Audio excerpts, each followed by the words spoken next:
السلام عليكم ورحمة الله وبركاته. أهلا بيكم وصفة جديدة من وصفات منى الحصري. النهاردة بإذن الله هنعمل مع بعض أحلى فطير على البوتاجاز. هنسويه في الطاسة بطريقة سهلة بأقل تكلفة، بكيلو دقيق بس هتعملي أحلى غدا. يلا بينا نروح على الفيديو الجميل ده. وقبل ما نروح اوعي تنسي تعملي سبسكرايب وتفعلي زر الجرس علشان يوصلك كل جديد. يلا بينا على الطريقة. اول حاجة انا معايا كيلو من الدقيق، بتنخليه باي حاجة حتى لو حاجة واسعة زي كده، المهم تدخلي فيه الهواء كويس جدا. ومعايا كمان كوباية حليب، انا حاطة معاها كوباية تانية بحيث لو انا احتجت تاني. اللبن ده دافي، بحط بصي اقل من نص معلقة ملح ومعلقتين سكر. يبقى انا معايا كيلو من الدقيق وكوبايتين حليب، عليهم اقل من نص معلقة ملح ومعلقتين من السكر. هدوبهم كويس جدا. لو حبيتي تعجني بمية دافية مفيش مشكلة، انا حبيت اعجنه باللبن وفعلا كان طعمه احلى من اللي بيتعجن بمية. دلوقتي بقى هنزل باللبن الدافي ده، اهم حاجة يكون دافي. ولو العجينة احتاجت لبن ضيفي، لو احتاجت دقيق ضيفي. احنا عايزين العجينة تكون لينة علشان تفرد معانا بسهولة. دلوقتي بقى هنبتدي نعجنه.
ودلوقتي خلاص هي كده تمام. هسيبها ترتاح لمدة ساعة وبعدين هقطعها كرات واسيبها كمان نص ساعة. وبعد ما سبتها ساعة وبعدين كورتها وسبتها كمان نص ساعة، هبتدي دلوقتي ان اشكل فيها. طبعا زي ما قلتلك احنا لازم الرخامة بالخل ونخليها بتبرق كده لازم. والموضوع ده مش مرة ولا اتنين، انتي طول ما انتي واقفة بتعملي كده، لان الرخامة دي اهم حاجة، دي اللي بنحط عليها العجين وبنحط عليها الخضار، دي اهم من البلانشة. ودلوقتي بقى هاخد الكرات دي، هحط نقطة زيت وبعدين ابتدي ان انا افرد. ودلوقتي حطينا معلقتين من الزيت على الرخامة، وبعد كده هنبتدي نفرد العجينة معانا بسهولة جدا، مش محتاجة مردنة ولا حاجة، لا انت ايديكي ماشية فيها زي الفل. ليه؟ علشان هي اتعجنت لمدة 10 دقايق وارتاحت لمدة ساعة واتشكلت كرات واتسابت نص ساعة. بعد كده مفيش فشل ابدا للفطير. ولدرجة ان احنا بصي هي العجينة صغيرة خالص، هنبين من تحتيها رخامة، ومادام الرخامة بانت معاكي والطروف رقيقة كده يبقى هي كده العجينة ناجحة جدا زي ما احنا شايفين. بصي ولا بتتقطع والله، يعني ما شاء الله اللهم بارك. اي حشوة في التلاجة عندك هتنفع، بسطرمة، جبنة رومي، جبنة فيتا عليها خضار، اي حاجة موجودة عندك هتنفع. انا كان عندي معلقتين مفروم وده كنت عاملاه غدا، فحطيت المفروم ده وعليه شوية جبنة موتزاريلا صغيرين خالص، وبدأت ان انا ابرم العجينة والمها. هنا بقى كان الايباد فصل للأسف، يعني دي كانت اول فطيرة. بس خدت بالي بقى ورجعت شغلته، ودي كانت وانا بلمها بقى. ودلوقتي هنفرد التانية. وزي ما قلتلك مش محتاجين ان احنا كل شوية ندهن الرخامة زيت، لان هي خلاص من اول مرة الرخامة بقت متزيتة كده والعجينة بتفرد معايا بكل سهولة. هنفرد العجينة زي ما احنا شايفين بتتفرد سهلة جدا جدا. وبعدين هندهنها برضو معلقة واحدة من السمنة، وطبعا ده اختياري، يعني حابة تزودي زودي، ومعلقتين مفروم او اي حشوة زي ما قلتلك، وعليها شوية موتزاريلا. الولاد طبعا بيفرحوا او باي حاجة بتمط كده. وبعدين هتنيها من على اليمين ومن على الشمال، وبعد كده همط بقى وانا بعملها رول كده. بصي بشدها لجوه وبمط كده العجينة معايا اهي.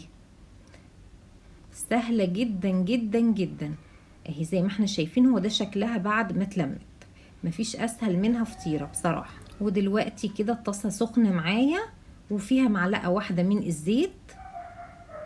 هبتدي ان انا احط الفطيرة بتاعتي. انت ممكن تعملي الحركة دي بره على الرخامة، انا لا، انا عادي عشان انا واخدة على كده، يعني ببقى واخدة بالي كويس. بفردها بقى وهي جوه في الطاسة وهي سخنة. السخونية دي بتخلي الفطيرة تتفرد معايا اكتر. هغطيها بقى واسيبها لحد ما تستوي من تحت، وبعد كده اقلبها على الوش التاني. دلوقتي بقى هنقلبها.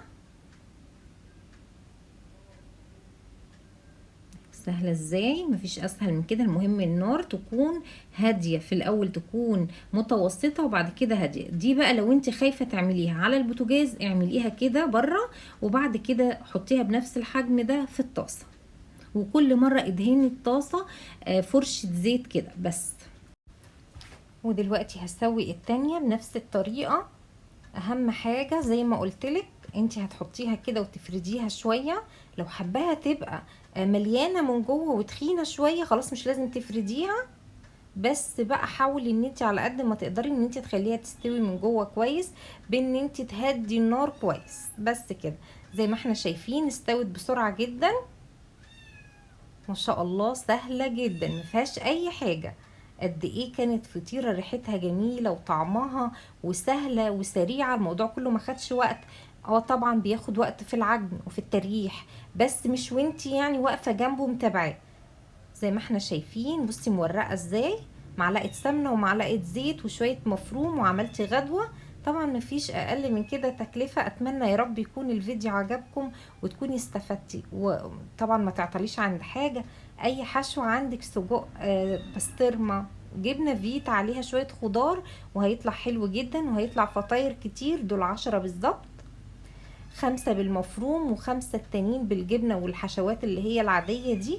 طبعا الموضوع سهل وسريع، وشوية شيبسي جنبها وتبقى غدوة جميلة ويوم موفر. مش كل يوم يبقى فيه تكلفة. يا رب يكون الفيديو عجبكم. وطبعا لو عجبك الفيديو اوعي تنسي اللايك والشير والسبسكرايب علشان يوصل لك كل جديد. السلام عليكم ورحمة الله وبركاته.